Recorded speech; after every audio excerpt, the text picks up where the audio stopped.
Hello, and welcome to show number 2515 of Eyes on Success, a weekly program empowering the visually impaired with expert advice, personal stories, and the latest in technology and accessibility. I'm Nancy Goodman Torpey. And I'm Pete Torpey.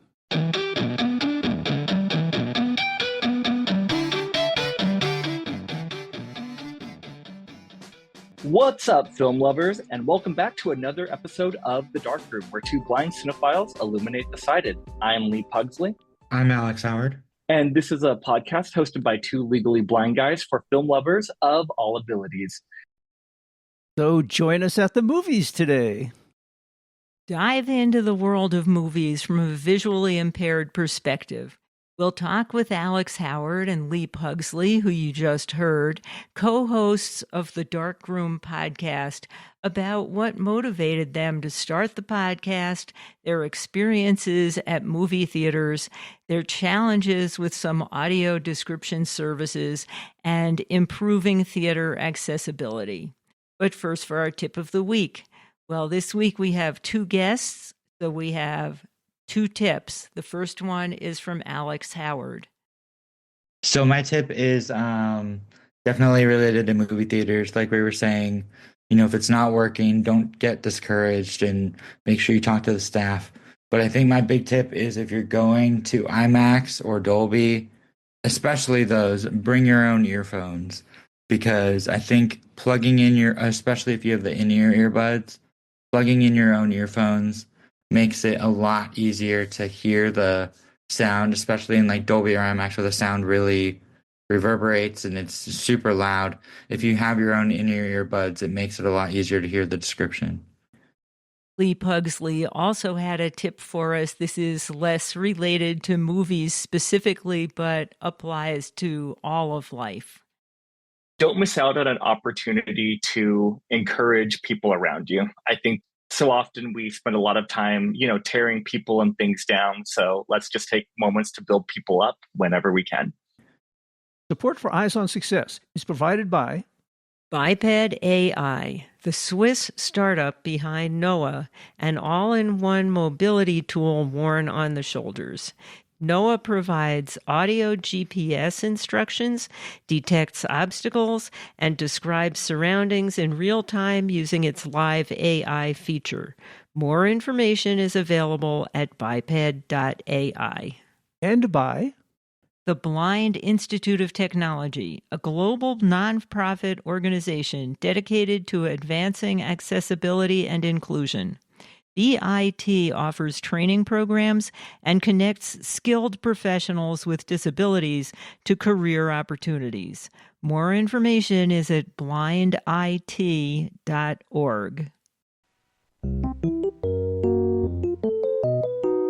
You are listening to Eyes on Success. Success, success, success, success, success. Let's start by meeting Alex and Lee. Today we have two guests with us, and I thought maybe we could introduce them in order. So, Alex, why don't you tell people who you are and a little bit about what you do? Hi, my name is Alex Howard. I'm the co-host of the Dark Room podcast, which is a podcast that focuses on movies from a visually impaired and blind perspective. And I'm also an accessibility consultant in Los Angeles. So I consult on different scripts and help different companies try and make their goals in accessibility more, I guess I try and help them increase their accessibility in their company. And what is the state of your vision? I am legally blind. So basically it's a lot of detail for me. Like I don't have any black spots or anything in my vision, but it's mostly I have trouble seeing detail. I can't really read print unless it's really big, or I have a little trouble with colors and things like that. And our second guest is Lee. Lee, you want to tell people a little bit about yourself and what you do? Yeah. Hi, guys. My name is Lee Pugsley, and I am Alex's co-host of the Dark Room podcast. In addition to that, I'm a stage and screen actor, writer, director, and producer. I also did a short film last year for the Easter Seals Disability Film Challenge. and we won Best Film for that and are currently developing that into a feature film.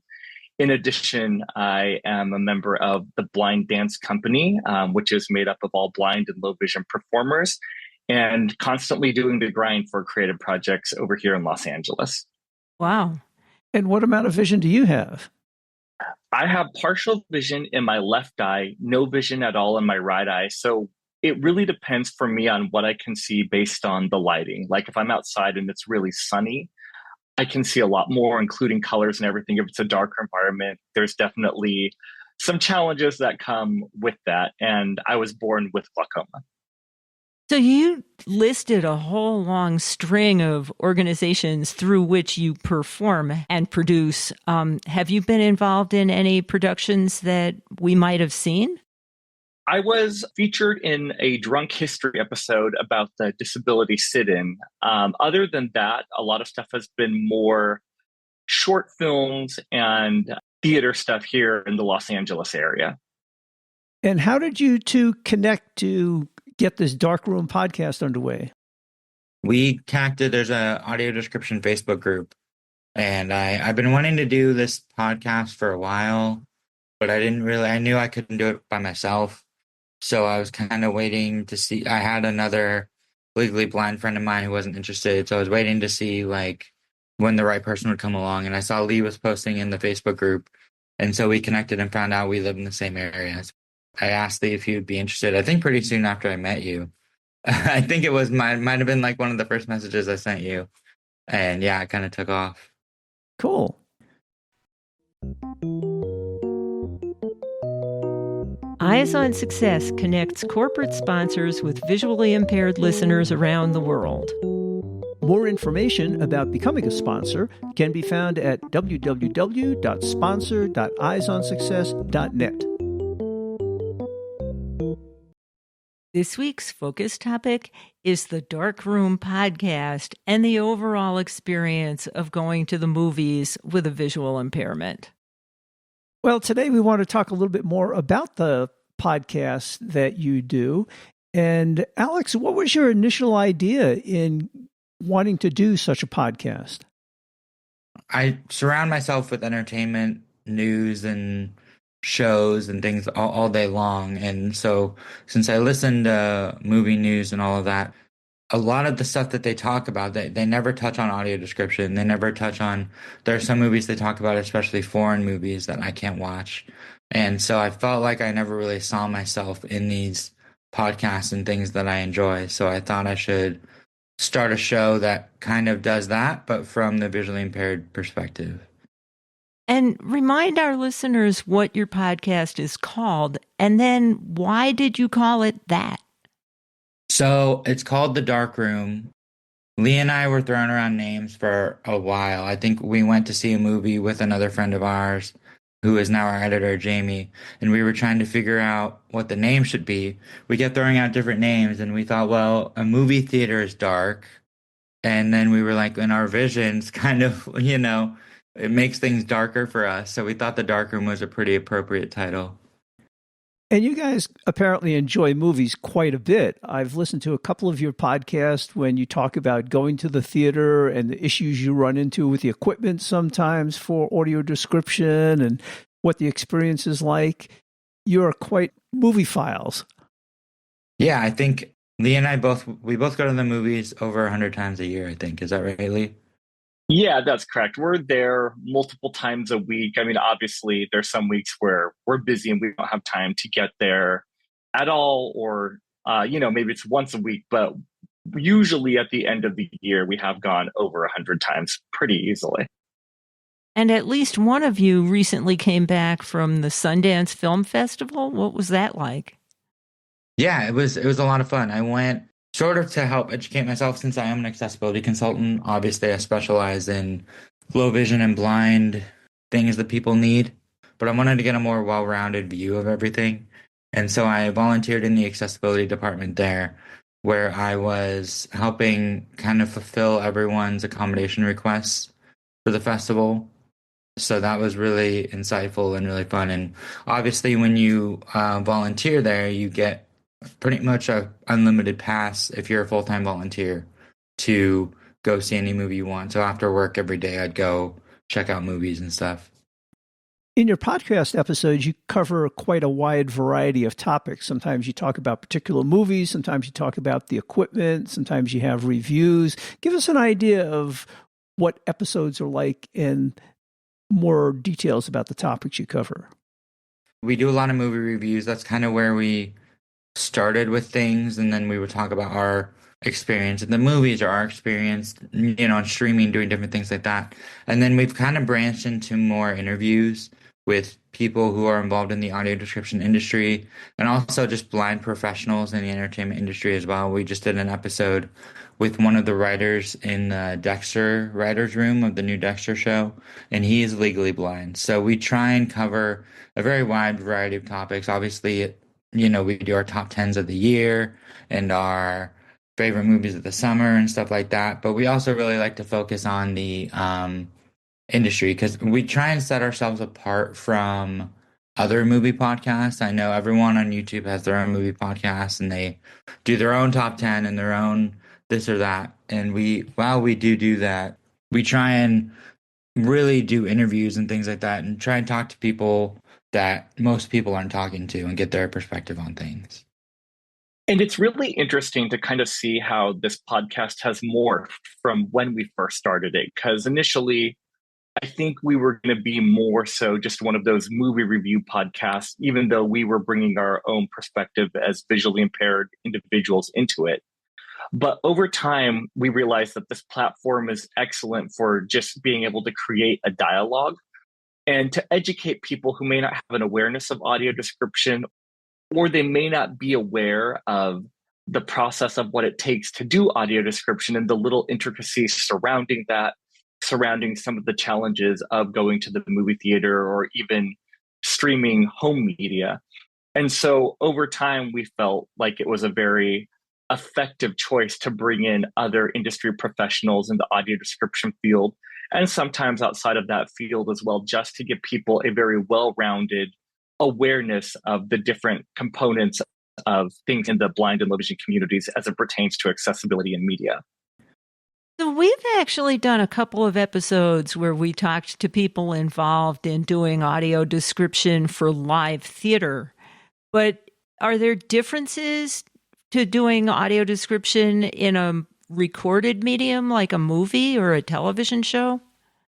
There are definitely differences between live audio description and recorded audio description because the whole element of it being live, you never know exactly what to expect. So a live audio describer always has to be very alert and very on their toes and prepared for anything that could happen. Whereas when you have a recorded version of an audio description track, you can go back, you can edit again, and that's never going to change. But with live audio description, even if you're doing a theater performance night after night, theater's live. So something that happened one way last night could be different tonight. And we're actually planning to have a live audio description individual on our podcast in the coming months as well. So we're excited to kind of dive deeper into that process as well. So you mentioned there's a separate track for the audio description in a recorded medium like a movie. Do they record that track while the movie's being filmed, or they wait until the whole movie's put together and then they do the audio description track? Yeah, they usually wait till it's done. It's usually one of the last steps that they do. For example, like when they're doing captions, at the same time, they'll be doing the audio description. And it's usually done by a post-production house. I mean, ideally, the filmmakers are involved, but usually it's just done by the post-production house.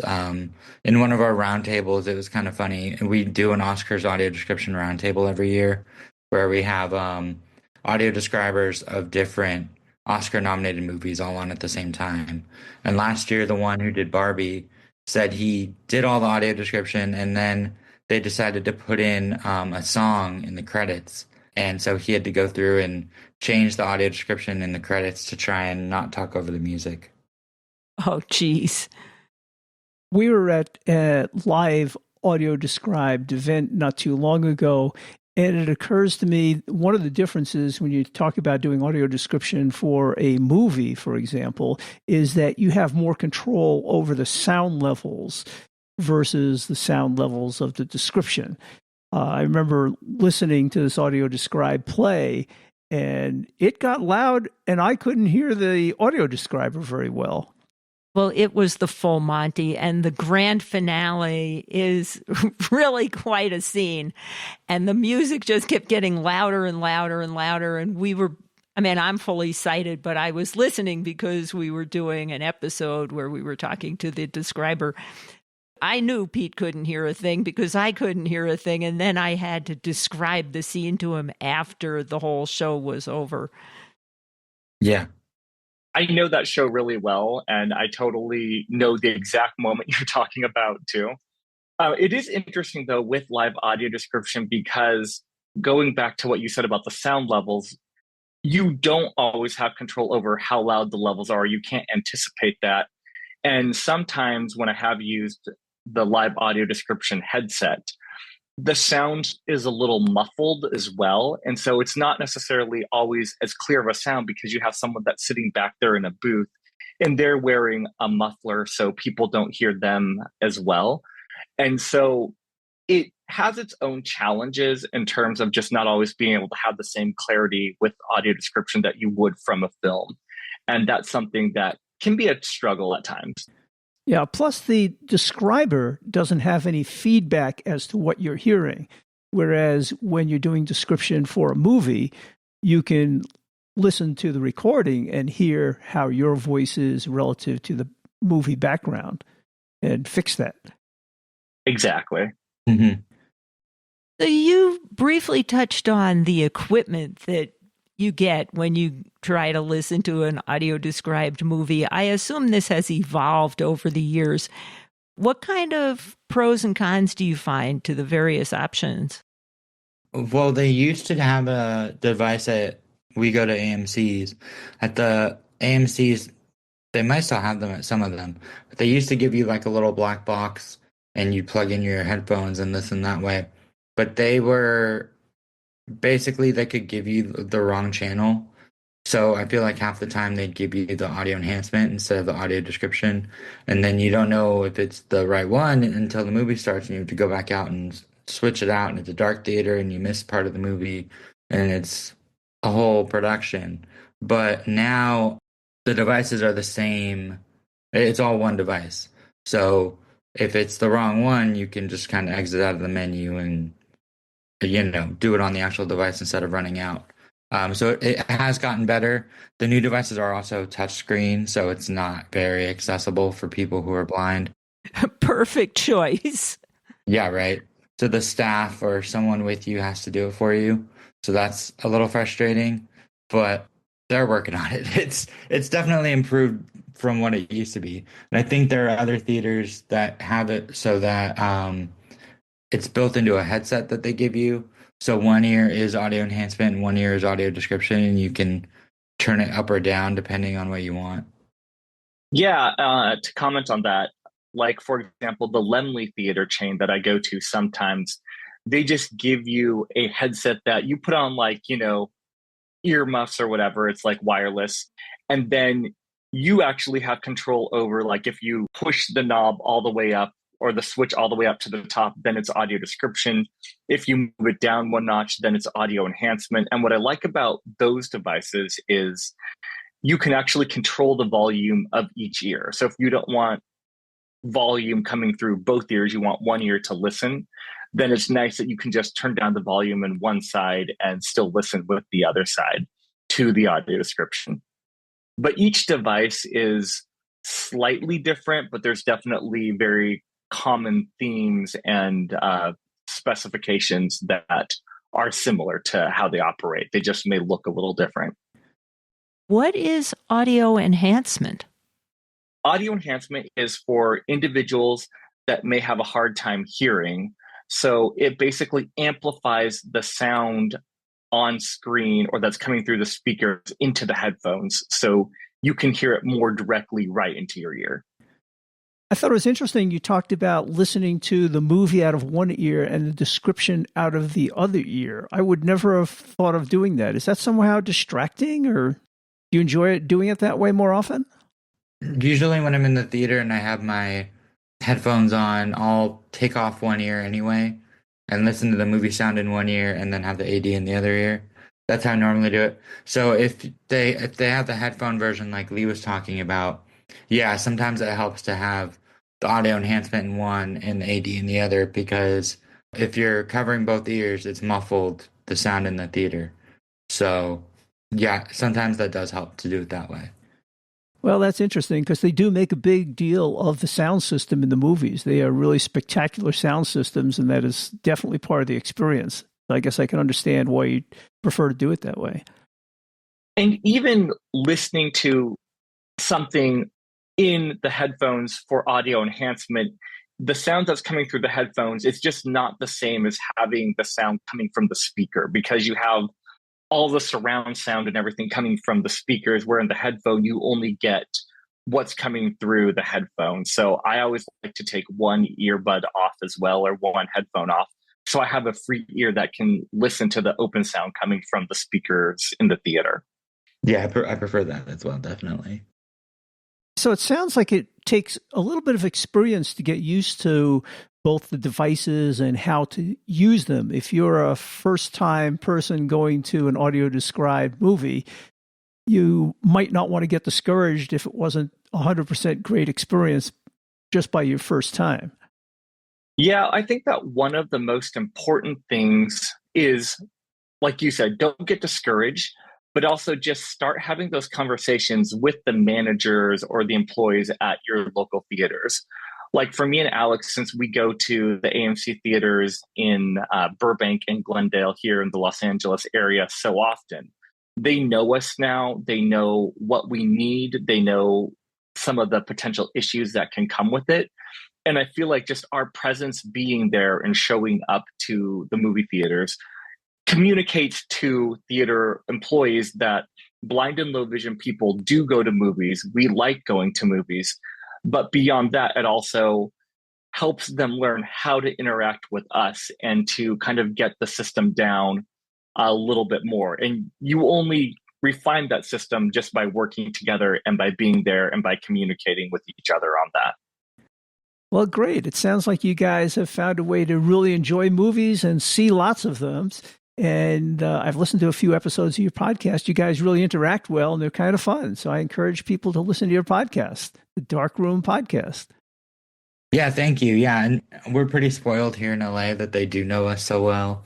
So our podcast is really also trying to help other blind and low vision individuals who wish they could go to the movies as much, or maybe their theater isn't doing as good of a job. And, you know, it is unfair that we have to basically train them to help us enjoy movies. But, you know, the more you go, the better they'll get at it. You are listening to Eyes on Success. Success, success, success, success, success. Now for this week's final item, how to find the Dark Room podcast, how to learn more about it, and how to contact its hosts, Alex Howard and Lee Pugsley. So remind people where people can find the Dark Room podcast and how they can listen to it. So they can find us anywhere you get your podcast. I mean, we're on Victor Reader, we're on Spotify, Apple Podcasts, we're on YouTube as well. Sometimes we'll put up video versions of our show if we do like a Zoom recording or something. So those are fun. But yeah, we're pretty much anywhere you find your podcast. So just search The Dark Room. That's The Dark Room. That's 3 words, podcast. And be careful, because when I tried to do a search, I found other entities that weren't you. So you may be surprised at what you get. Yeah. You can also search our names too, especially Lee Pugsley. I think Alex Howard's a little bit more common of a name. But if you search Lee Pugsley, it should come up too. Can you spell that?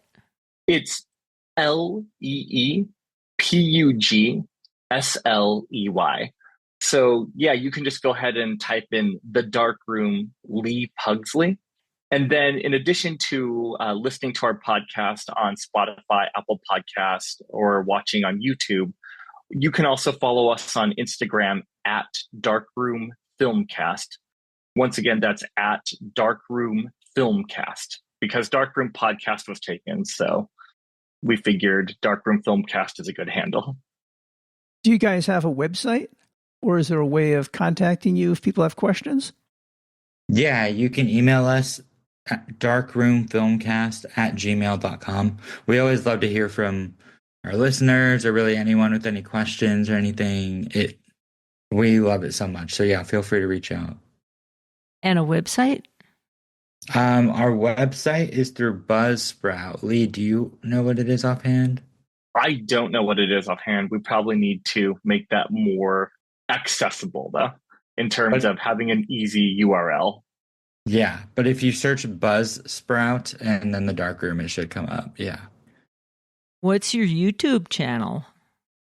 The YouTube channel, like the channel name is The Darkroom, but the subscription thing is at Darkroom Filmcast. So if you type in Darkroom Filmcast on YouTube, you'll find it that way. And if you look in the show notes associated with episode 2515, you'll find all of that information at our website.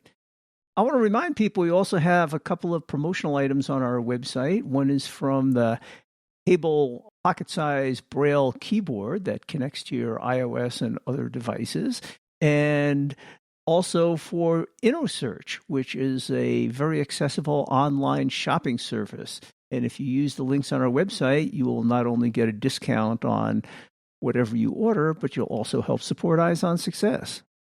We've done shows on both of those. If you put either the name Hable or InnoSearch, INNOSEARCH, into the search tool on our website, you can find each of those episodes and learn more.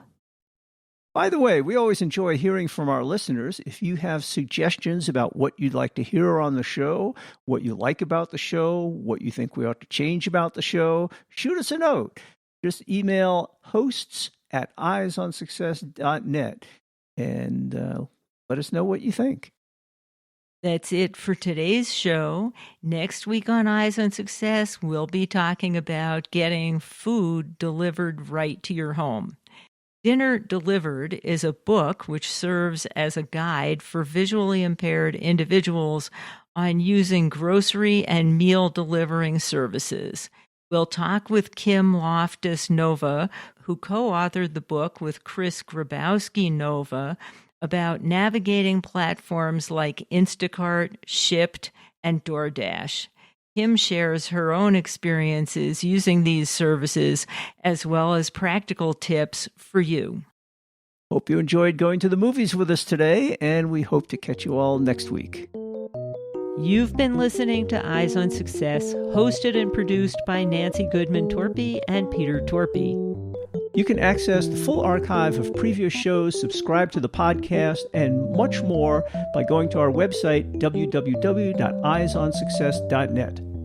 If you have questions about anything you've heard on the show or have suggestions for future shows, send an email to hosts@eyesonsuccess.net. Thank you for listening and have a nice day.